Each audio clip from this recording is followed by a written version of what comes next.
Alright guys, welcome back to Real Estate Investing with Alex Deacon. My name is Adam, but here with me is Alex Deacon, the Deacon. The Deacon! That was an aggressive finger point that I did towards you. Listen to that applause. Woo! Alex,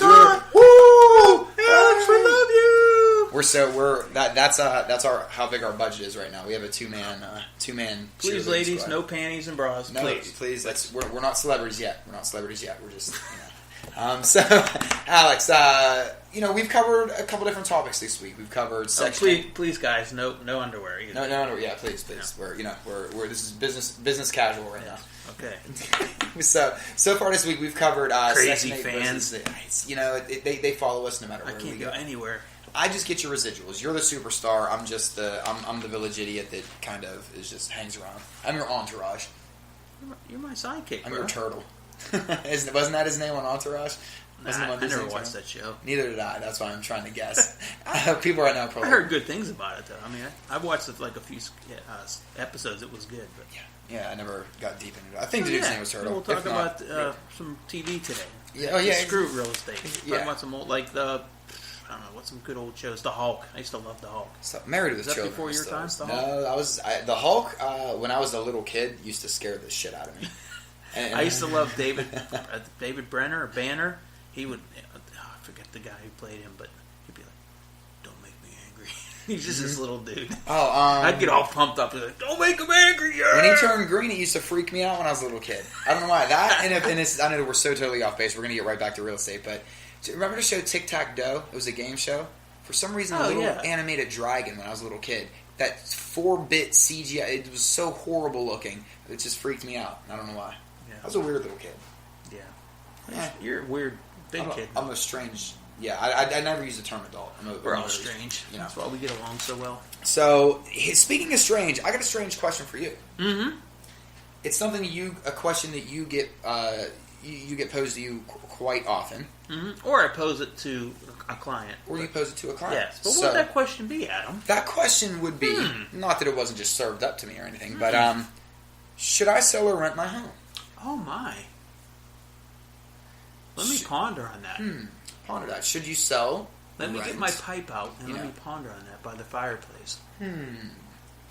Well, it depends. And that's my answer, and I'm sticking to it. There we go. Okay, next topic. Next topic, please. There we go. What do old people smell like? Oh, jeez. It depends. Okay. Should I sell or rent my home? That's a good one, and it's going to go back to a couple things. Not just the asset, not just the home itself.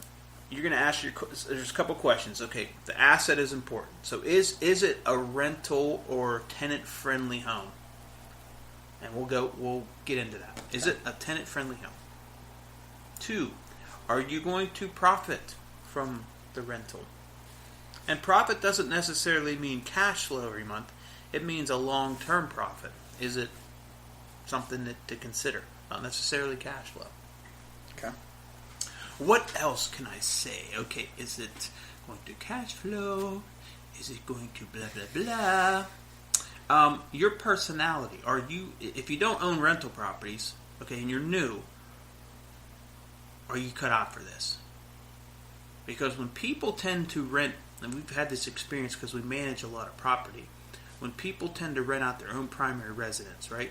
They live there, they raised their children there, they redid the bathroom, they did the ceramic tile themselves, they painted the crown molding, they have such an attachment to that house. There's a special place in their heart for that house, yeah.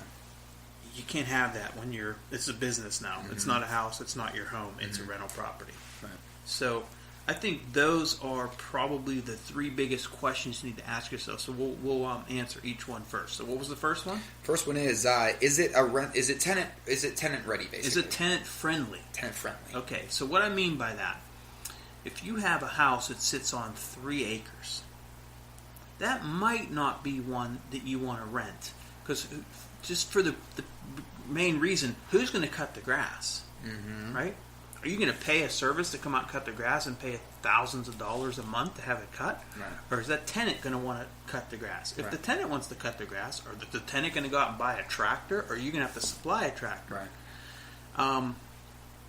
Is it a house that's just really, really poorly insulated, and the gas bills are really, really high, and there's a draft here and there's a draft there, and it has old windows? What's going to be a problem if you rent it out like that? The problem's going to be you're charging a certain amount of rent each month, and the tenants don't realize that the damn gas bill is going to be as much as the rent in the winter. So what's going to happen next year? The heating got to stay on before. Yeah, you're going to get turnover. Yeah, and you're going to get complaints in the winter. Look, we got our heat cranked up to 80, and it's still not. It's only 60 degrees in here. Mm-hmm. Okay, so if your house isn't rental friendly, if pipes tend to freeze in a certain part of the house, then you have to educate your tenants on how to unfreeze those pipes. Mm-hmm. There's so many different questions you need to ask yourself. There's a lot of houses that just aren't rental friendly. Second question was, will you profit? Now, keep in mind, guys, this is the long-term profit. Yeah, will you profit? Now, what is your, how do you determine profit? So is profit now money, or is profit tomorrow money? So if you want cash flow now, it's real simple to know if it's going to profit. If you have a property and your mortgage is $1,100 a month, and you have to pay a management company $100, and you have a vacancy factor of $100, and you have a repair factor of $100, and you have an HOA in that area, $100, whatever that is, $1,600, and you can only rent it for $1,500, it's obviously going to not cash flow. Right. That's not bad, but I'm just saying, if you're looking at you want cash flow now, it's not going to cash flow. Period. And what if the rents come down? What if the rents are only $1,400 1 year? So depending on economically where you are, where you stand economically, can I afford to lose $100 or $200 a month, knowing that the average appreciation of this $200,000 asset is going up about 3% a year, which is $6,000 a year. So if I'm losing $200 a month, which is $2,400 a year, mm-hmm. right? But it's appreciated and gone up $6,000, mm-hmm. and there are some tax benefits that I can utilize now that it's a rental property to even further my profit. That $200 loss at the end of the month and the $2,400 loss at the end of the year, in the long run, is actually a $6,000 or $7,000 or $8,000 gain. Yep. So people don't look at it that way. Some folks just look at, it's not making me money every month. They're short-term visionaries and they don't see the long-term effect. Marathon, not a sprint. Yes. Bingo. So, is it going to make me money in the long run? If it's going to lose cash flow now, can I weather that storm? Because rents are going to go up, right, and it's eventually going to actually cash flow. But on top of that, it's appreciating. It's going up in value every year. Plus, you're using the tax benefits that the government gives you as a property owner, for rental property owner. The third thing to discuss before you rent or sell your home is... You know what? It's something that you wrote a really great blog on our dhrea.com, really? right on our Deacon Hoover website. Oh, my goodness. Yesterday you put a blog on, so I think we'll say a week ago you put a blog on. But I am amazing. Do you have the personality to be a landlord, basically? Are you fit to be a landlord? That's right. We did a whole thing on this. We did a whole thing on that, but it's still another... It's so this is your primary residence. So here's what we get clients that... We had one lady, and we literally fired her. We never even took her on as a client. I'm not kidding. She had this really nice kitchen. She had this certain type of countertop, and she was like, okay, I don't want pizza boxes on the countertop. Oh, come on. I shit you not. There was some outrageous stuff. I don't want... There's going to be a certain amount of this in the kitchen. I want all the knobs clean because they're a special stainless steel, so they have to be cleaned with this type of cleaner. And the bathtub is a special surface. And I'm like, lady... You're at a boarding school? Lady, there's no way that I'm ever going to manage a property for you. Because there's no tenant that's ever going to do what you want them to do to this degree. Mm-hmm. It's just not... That's not a rental-friendly property. And that's not a rental-friendly owner. Right. That's the type of owner that should sell. So if you're so attached to your house and you think... Once you get a tenant in there and they don't take care of it exactly like you did, you can just kick them out. That's not the case. You can't just kick them out. They could be living as filthy. They could be filthy, but they pay their rent. They pay their bills. They're an upstanding citizen in the community. They cut their grass. They like their neighbors. They're just dirty. Right. You can't just kick them out. Right. So once they get in your house, you do all the background checks you want. You don't know what's going to happen. What if the husband, you go through a divorce, husband moves out, boyfriend moves in with 2 pit bulls, and he's a drug dealer? Right. So you're going to control that? I'm going to know that as a property manager, right. And it happens in the middle of the night. I don't sit and audit these people's lives. Right. I don't call her and say, "Are you divorced and you didn't move in your drug dealing boyfriend, did you, with the 2 pit bulls?" No, not yet. Yeah. Just okay, thanks. Let me report back to the pit bulls are here. He isn't here yet. We just got the pit bulls. Yeah, you just don't. So some folks are in some houses. Some folks in some scenarios are just not set out to rent. So that's when you sell. Now sometimes, folks are so underwater. For instance, they might have a $300,000 house and they owe $380,000. They can't possibly sell because they're going to lose money. They don't have $80,000 to bring to the closing table. Right. In those cases, sometimes you're forced to rent. And you just weather the storm, and you wait till the market catches up, and your principal or your equity goes up in the house, and your principal balance goes down, and then you sell it at a later date. So some people are forced into that scenario. So that's just a common question I get, and it's really not something I could answer quickly. I'd literally have to talk to the person, and sometimes I need to see the home and tell them.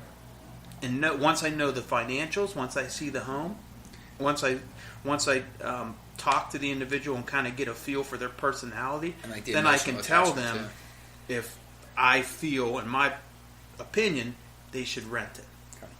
Okay? That makes sense because it's something we always talk about. Everybody has the assumption that their house is worth more than it is because they put their emotional value on top of what the actual market. Yeah, emotional value can really upset the equation of, am I going to be a successful landlord? You can't have that emotional attachment.